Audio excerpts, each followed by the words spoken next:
Hello dear subscriber, मैं आपका वर्मा महेंद्र एक बार फिर से हर्षला चैनल में स्वागत करता हूं। जिसके आप लोग देख रहे हैं, हम बात करने जा रहे हैं कक्षा 4 के पार्ट 3 नंदू के साथ एक दिन, जो कि हमारा सब्जेक्ट है हमारे आसपास पर्यावरण।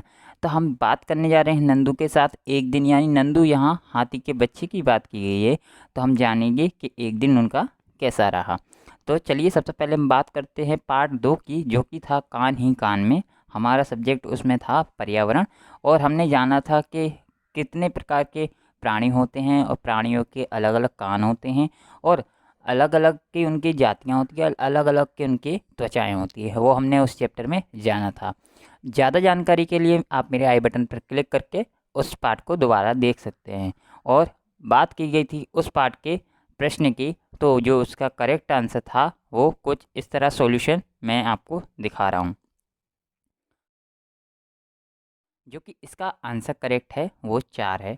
ठीक है, और कुछ कमेंट्स मुझे इस तरह मिले हैं जो कि आपको कुछ इस तरह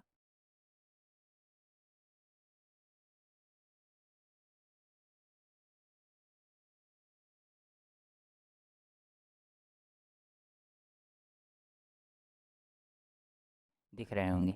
ठीक है, चलिए अब बात करते हैं पार्ट 3 नंदू के साथ एक दिन। नंदू हाथी का बच्चा है। वह सो रहा था। अचानक वह जागा। उसे पता ही नहीं चला कि वह कहाँ है। उसे लगा कि वह बड़े बड़े मोटे मोटे वृक्षों के तनों के बीच घिरा हुआ है। वह बेचैन हो गया। अरे, वहाँ माँ थी। उसे जो तना लग रहा था वे हाथियों के पैर व सूंड थे। नंदू का नंदू की नानी हथनियों के झुंड में सबसे बुजुर्ग थी। दोपहर होते ही वो चिंगांडी और जंगल में जाना शुरू किया। अन्य हथनियाँ उनके पीछे चलीं। नंदू भी उनके साथ चला। अध्यापक के लिए की माता को नानी कहते हैं। बच्चों से पूछिए कि वे अपनी माता की माता यानी नानी को क्या कहते हैं।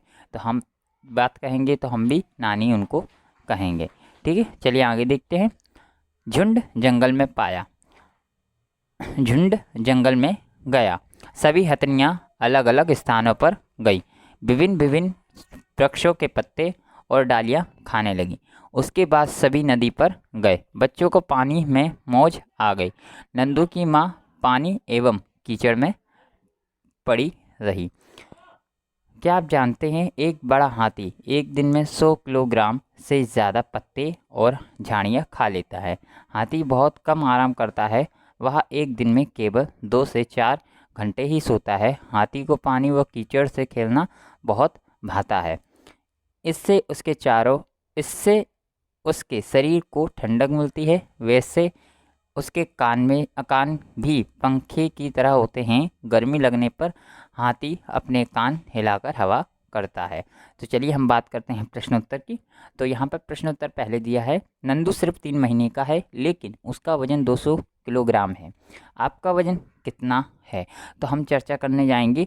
तो यहाँ पे हम बात करें नंदू की, तो यहाँ पे वो सिर्फ 3 महीने का था तो उसका 200 ग्राम था, और यहाँ पर हमारा वजन सिर्फ 25 किलोग्राम है। ठीक है, नेक्स्ट क्वेश्चन की बात करते हैं। आपकी उम्र के कितने बच्चों का वजन मिलाकर नंदू के वजन के बराबर होगा? तो हम तकरीबन अंदाज़ा कह सकते हैं कि 16 बच्चों का वजन मिलाकर नंदू के वजन के बराबर होगा। ठीक है, चलिए नेक्स्ट अब बात करते हैं खेल खेल में मौज। नंदू ने अपने भाई बहनों को एक दूसरे को पूंछ खींचते हुए देखा। उसने सोचा, मैं बहुत छोटा हूँ, कहीं ये सब मेरे ऊपर ना गिर जाए। वह उनके पास नहीं गया और धीरे से अपनी माँ के पास जाकर खड़ा हो गया। माँ ने नंदू को धीरे से पानी की तरफ धकेला, मानो उसे पानी में खेलने के लिए कह रही हो। नंदू धीरे से पानी की ओर चल दिया। उसे तो पानी में खेलना बहुत पसंद था। उसके चचेरे भाई पहले से ही पानी में थे। पानी के पास पहुंचते ही पानी का एक फव्वारा नंदू के सिर पर गिरा। नंदू पूरा भीग गया। उसने देखा वह उसके शरारती चचेरे भाइयों की शरारत थी। वह मुस्कुराकर पानी से खेलने लगा। तो आप लोग जानती हैं कि ये एक पूरी फैमिली थी जो कि नंदू के परिवार की फैमिली थी। तो इन्होंने क्या किया, इन्होंने एक बार इनकी माँ ने प्लान बनाया कि नंदू डरता है पानी से, तो चलिए इसको एक बार धक्का देके उसको खिलाने की कोशिश करते, और वो सही साबित हुई। ठीक है, तो फिर उसके बाद क्या हुआ, एक फव्वारा छोड़ा गया जो कि उनके चचेरे भाइयों के शरारत थी, जो कि उसमें नंदू फिर शामिल हो गया। ठीक है, आगे देखते हैं। सूर्यास्त के बाद झुंड फिर से अपने आवास की ओर चला। आवास यानी अपने घर की ओर चला। यहाँ पहुँचते नंदू बहुत थक गया था, मतलब उसको बहुत थकावट हो गई थी। वह दूध पीते पीते अपनी माँ के पैरों के बीच में सो गया। आपने पढ़ा कि नंदू हाथी अपने झुंड के साथ रहता है। आमतौर पर एक झुंड में 10 से 12 हथनियों व बच्चे होते हैं। झुंड की सबसे बुजुर्ग हथनी ही पूरे झुंड की नेता होती है। हाथी 14 से 15 साल तक की झुंड में रहता है, फिर वे झुंड छोड़ देते हैं और अकेले रहते हैं। नंदू भी जब 14-15 साल का हो जाएगा तो अपना झुंड छोड़ देगा। हाथियों की तरह ही और कुछ जानवर समूह में एक साथ रहते हैं। जानवरों के ऐसे समूह को झुंड कहते हैं। झुंड में रहने वाले जानवर मिलजुल कर सभी काम करते हैं, जैसे खाने की तलाश में घूमना, खेलना और नहाना। चलिए अब बात करते हैं क्वेश्चन की। अगर आप नंदू होते एवं झुंड में रहते तो क्या क्या करते? तो हम बात करेंगे यहाँ पर क्वेश्चन की। तो अगर हम झुंड में होते तो हम भी जैसा नंदू काम करता है वैसा ही करते, पर यहाँ पे थोड़ा अलग होगा। तो यदि मैं नंदू होता तो झुंड में रहता, मैं नाचता गाता दिन भर खेलता और बहुत सारे मज़े करता, रात में अपनी माँ के पास ही सोता। ऐसा हम लिख सकते हैं। ठीक है, चलिए आगे बात करते हैं दूसरे क्वेश्चन की। हाथियों के झुंड में सभी फैसले सबसे बुजुर्ग हथनी लेती है। उसके परिवार में घर के फैसले कौन लेता है? तो हम बात करें आपके परिवार में कौन फैसले लेता है, तो मेरे परिवार में मेरे माता पिता फैसला लेते हैं कि क्या सही है क्या गलत है। ठीक है, चलिए आगे देखते हैं।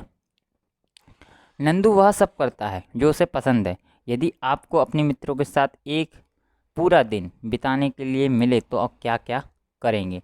तो हम बात करें कि हाँ मिलेगा तो हम जो मस्तियाँ करते हैं वो मस्तियाँ करेंगे, खाना पानी पिएंगे और वगैरह बहुत सारी मस्तियों से अपना दिन का आयोजन करेंगे।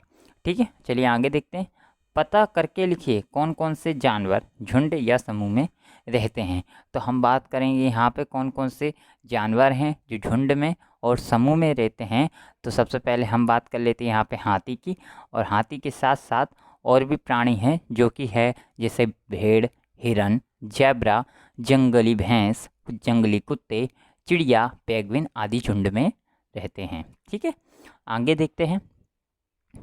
क्या आप भी समूह में रहते हैं? आपको समूह में रहना कैसा लगता है? आपके अनुसार समूह में रहने के फ़ायदे और नुकसान क्या क्या हो सकते हैं? मुझे क्यों पसंद है और मुझे क्यों नहीं पसंद है, तो उसके बारे में हम जानेंगे कि क्यों मुझे अच्छा लगता है, क्यों मुझे अच्छा नहीं लगता झुंड में रहना। तो सबसे पहले फ़ायदे की बात कर लेते हैं। तो क्यों पसंद है उसकी बात करेंगे। तो साथ में रहने से सुरक्षा मिलती है, साथ में रहने से बल मिलता है, साथ रहकर हम ज़्यादा मज़े कर सकते हैं और साथ रहकर एक दूसरे की मदद भी कर सकते हैं। अब साथ क्यों नहीं रहना उसकी बात कर लेते, तो साथ रहने से आपस में झगड़े होने की संभावना ज़्यादा रहती है और साथ रहने से व्यर्थ की बातें करने में समय नष्ट होता है, ऐसा हम लिख सकते हैं। ठीक है, चलिए आगे देखते हैं। आगे दिया है कि बात करते हैं। आपने अन्य किन किन जानवरों की सवारी की है उसके नाम लिखिए। तो हम सबसे पहले बात करेंगे हाथी की, कि हाथी की हमने सवारी की है। उसके बाद कहेंगे कि हमने घोड़े की सवारी भी की है। तो हमारे पास दो जानवरों के नाम हैं जो कि हाथी और घोड़ा है, जिसमें हमने बैठकर सवारी की है।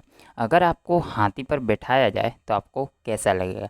तो हम बात करें कि हाथी पर बिठाने पर पहले पहले तो हमको डर लगेगा, फिर उसके बाद बड़ा ही मज़ा आता है। ठीक है, आगे देखते हैं। आगे दिया है, आपने अपने आसपास के जानवरों को देखा होगा, किताबों या टेलीविज़न में अकेले या झुंड में देखा होगा। उनमें से किसी एक जानवर के बारे में पता करके कुछ बातें लिखिए। तो हमको क्या करना है, किसी भी जानवर के बारे में आप लिख सकते हैं, चाहे वो हाथी हो, चाहे वो बकरी हो, चाहे वो भैंस हो, किसी भी प्रकार के आपके जानवर को बारे में लिख सकते हैं। तो हम यहाँ पे बात करेंगे कुत्ते की। ठीक है, तो मैंने अपने आसपास कुत्तों को देखा है एक कुत्ता मेरा पालतू भी है। कुत्ता बहुत ही आज्ञाकारी तथा वफादार जानवर है। कुत्ते को मांस सबसे ज़्यादा पसंद है। कुत्ते के कान दिखाई देते हैं तथा शरीर पर बाल होते हैं। कुत्ते बच्चे देते हैं। कुत्ता हमारी घरों की रक्षा करता है। आवारा कुत्ते झुंड में रहते हैं और झुंड में रहने के साथ साथ काफ़ी आक्रामक भी हो जाते हैं।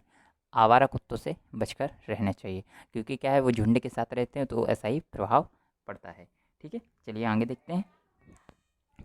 आगे दिया है बगुला भैंस पर क्यों बैठा है। तो यहाँ पे हम बात करें बगुला क्यों भैंस पर बैठा है, क्योंकि बगुला भैंस का दोस्त है। यह भैंस के शरीर पर कीड़ों को खाकर भैंस की मदद करता है। ठीक है, चलिए आगे देखते हैं। आगे क्वेश्चन की बात की गई है, क्या आपने किसी जानवर को दूसरे जानवर पर सवारी करते देखा है, उसका नाम लिखिए सवार जानवर। तो सवार जानवर की बात करें तो हम इस पर कह सकते हैं भैंस, और दूसरा इसका जो है कि सवारी देता जानवर तो हम कहेंगे बगुला, जो कि आपने एग्जाम्पल देखा वैसा। ठीक है, तो यहाँ पे सवार जानवर है बगुला और सवारी देता हुआ भैंस। ठीक है, नेक्स्ट क्वेश्चन की बात कर लेते हैं। यहाँ पर हम किन जानवरों का उपयोग करके सवारी करते हैं। तो हम बात करेंगे सवारी करने के लिए हम घोड़ा, ऊँट, हाथी का उपयोग करते हैं। ठीक है, भार ढोने या वजन खींचने के लिए किन जानवरों का उपयोग हम करते हैं। तो हम कहेंगे गधा, बैल, घोड़ा और हाथी, ऐसे जानवरों का हम उपयोग करते हैं वजन ढोने के लिए। चलिए आगे देखते हैं। आप अपना हाथी बनाइए। एक बड़े आकार के मोटे कागज पर अगले पृष्ठ पर दिए गए हाथी के चित्र को बड़ा करके बनाइए। अब चित्र में जहाँ काटो लिखा है वहाँ पर थोड़ा सा काटिए, ध्यान रहे पूरा भाग नहीं काटना है।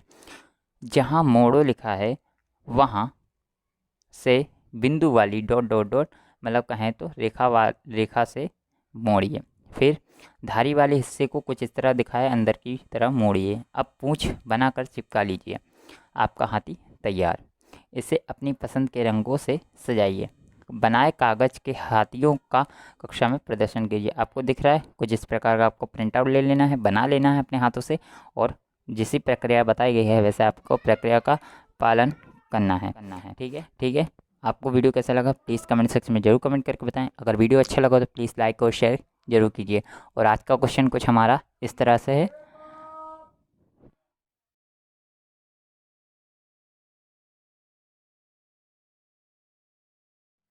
आपको क्या करना है, आपको कमेंट करना है इसका करेक्ट आंसर क्या हो सकता है, क्योंकि मैंने लास्ट में वीडियो के प्रश्न इस वजह से रखा है, किसी की गुजारिश होने की वजह से इसको हमने लास्ट में डाल दिया है, क्योंकि काफ़ी लोगों ने मुझे कहा और इसी वजह से मुझे लास्ट में इसको डालना पड़ा। अगर आपको अच्छा लगा लास्ट में डालना तो प्लीज़ लाइक कीजिए वीडियो को, चैनल को सब्सक्राइब कीजिए, और ऐसे प्रश्न पाने के लिए, ऐसी वीडियो पाने के लिए बने रहिए मेरे चैनल के साथ। Thank you everyone.